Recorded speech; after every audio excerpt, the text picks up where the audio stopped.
Bienvenue, dans cette vidéo tu vas voir mon avis sur le top 20 des cryptos pour la fin du bull run. Donc reste bien jusqu'à la fin parce que tu vas découvrir les meilleurs et les pires. Je rappelle rapidement que la formation sécurité crypto est encore ouverte et que tu peux profiter directement des articles de recherche complètement gratuits. Ce sont les premiers et deuxièmes liens dans la description. Donc pour classer ce top 20 crypto, j'ai fait 5 catégories. La première c'est x15, donc celles qui peuvent atteindre un x15 sur la fin de cycle, donc c'est des très belles performances. Ceux qui vont surperformer la moyenne et Bitcoin.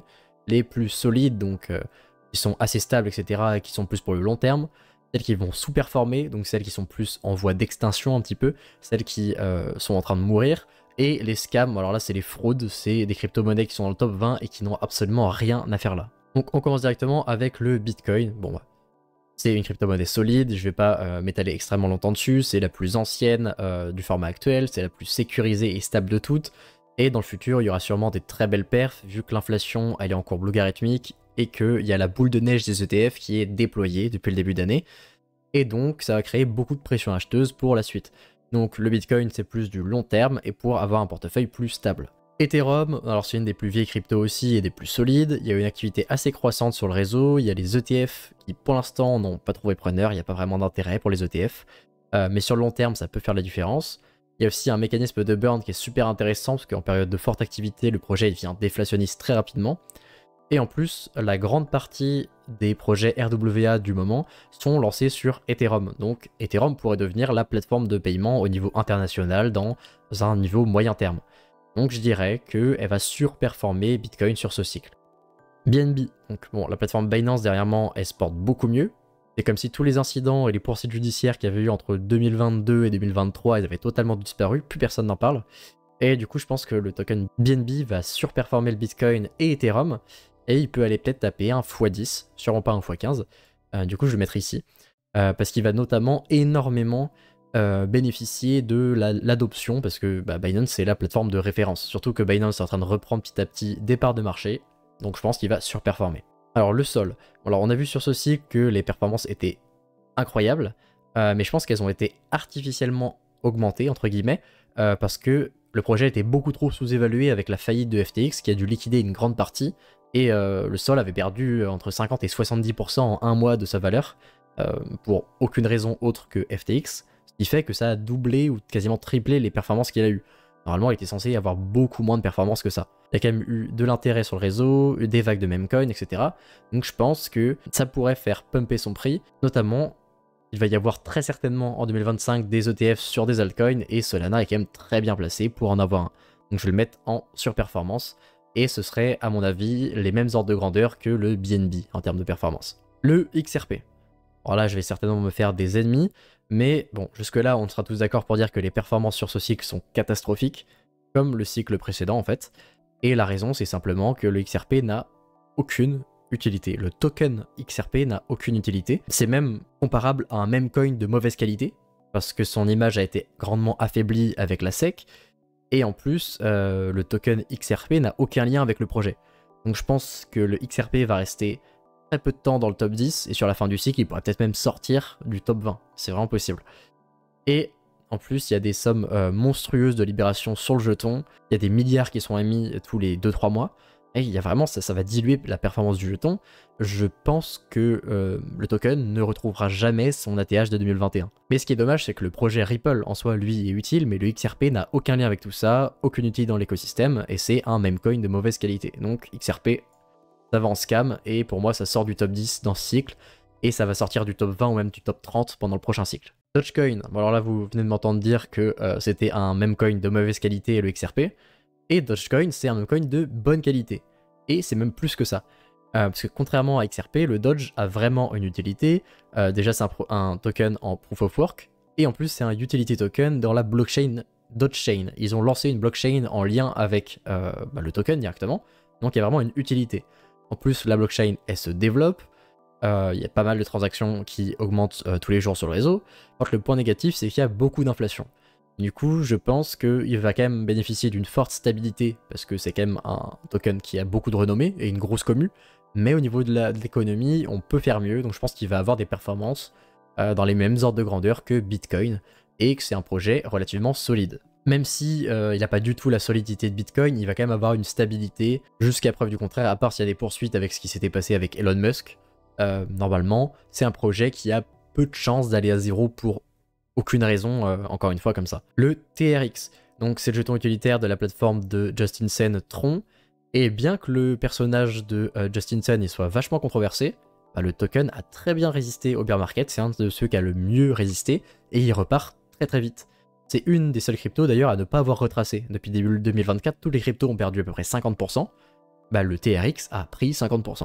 Et c'est un token qui est extrêmement résistant. Et la blockchain en plus Tron se porte très bien, le nombre de transactions et le nombre d'adresses augmentent doucement mais sûrement, mais sur long terme c'est une boule de neige. Donc je pense que Tron, TRX, ça va surperformer. Alors Toncoin et son jeton le Ton, donc c'est la crypto utilitaire du réseau de la plateforme Telegram, et elle a fait x4 pendant le retracement depuis le début d'année, et je pensais qu'elle avait vraiment un très gros potentiel pour rentrer rapidement dans le top 10, mais vu qu'il y a Pavel Durov qui a été, donc c'est le directeur de Telegram, qui a été arrêté, donc je pense que c'est un risque systémique sur la plateforme Ton, mais apparemment le marché a l'air de s'en ficher totalement, parce que le nombre de transactions et de comptes créés continue d'augmenter énormément, et malgré tout, bah, le token a l'air d'avoir il y a toujours des bons fondamentaux, il y a toujours de l'attrait, donc pour moi, ça va surperformer. ADA, donc c'est la crypto utilitaire de Cardano, donc blockchain layer 1 concurrente d'Ethereum historiquement, et c'est un token qui est très âgé, c'est un des plus vieux, c'est un projet qui est très connu et stable et solide, mais le projet commence à se faire vieux au niveau de la tech, de l'utilisation, la TVL elle remonte pas, elle est toujours à son point bas, tous les mois la TVL baisse et tous les mois on fait un nouveau point bas sur la TVL et sur l'utilisation du réseau d'ailleurs aussi, et du coup je vais le mettre dans sous-perform, c'est à mon avis un projet qui va sortir assez rapidement du top 20 et à terme peut-être s'ils n'arrivent pas à se réinventer, certainement du top 30. Avax, bon bah c'est exactement la même analyse que pour ADA, donc je vais pas m'étaler. Alors SHIB, donc de Shiba Inu, c'est un meme coin qui a eu des très belles perfs pendant le bull run de 2021, et pour l'instant il fait quand même déjà des belles perfs parce que sur le début de cycle il est à x8, ce qui est mieux que la majorité des cryptos. Et il suit les traces du Dogecoin parce qu'ils créent un écosystème complet, ils ont créé une Layer 2 Ethereum, un DEX, un Metaverse, un jeu, de l'account abstraction, mais le souci, c'est qu'ils ont multiplié les tokens, donc on a le SHIB, le Bone, le Leash, et ça va diluer les performances de l'écosystème parce que ça va être réparti sur plusieurs crypto-monnaies avec des capitalisations différentes. Du coup je vais le mettre dans sous-perform, surtout qu'en plus il va y avoir beaucoup d'inflation, mais je mets quand même des pincettes ici.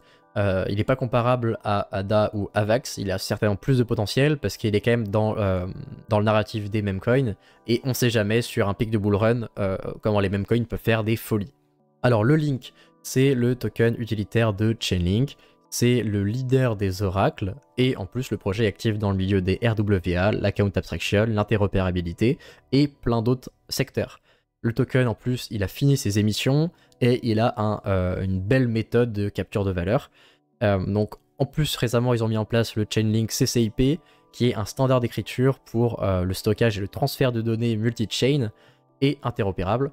Et pour moi c'est un projet qui a vraiment les épaules pour y arriver. En plus de ça, vu qu'il va bénéficier énormément de la narrative RWA, moi je pense qu'il a un potentiel de x15.